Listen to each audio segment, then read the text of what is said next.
It's not just Twitter. There are several other Bay Area tech companies announcing that they will be laying off, in some cases, hundreds of employees. Crown 4's Haaziq Madyun talked with a pair of economic experts today to get their perspectives on these layoff announcements.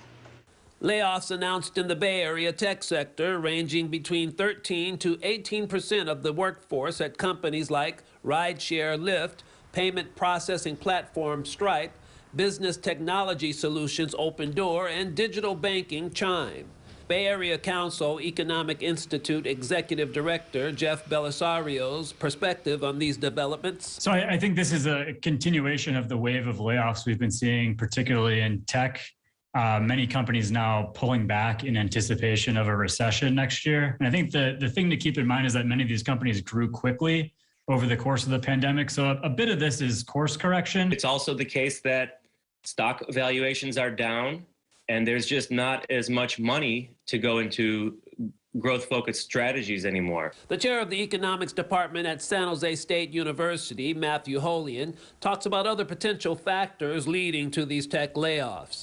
To be honest, I think it could be a mix of the recession, but also changes in work modalities and whether people need to be employed in the Bay Area as much.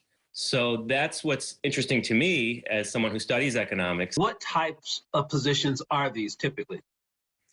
Well, I think you're seeing potentially some people that are close to retirement. Some of these may be entry level. I think it's tough to really know from the announcements made today. Economic experts say these job losses are occurring in a labor market that remains tight, and how quickly those laid off return to the workforce is something they'll be keeping an eye on. That's a key piece to watch here, because depending on where you are in our region, unemployment's about 2%. So there are not many people on the sidelines today. So there's still a lot of competition for that talent. So we'll be watching, are those people that are being laid off today and this week, are they quickly finding work, or is this a longer term higher unemployment scenario for our region? Haaziq Madyun, Crown 4 News.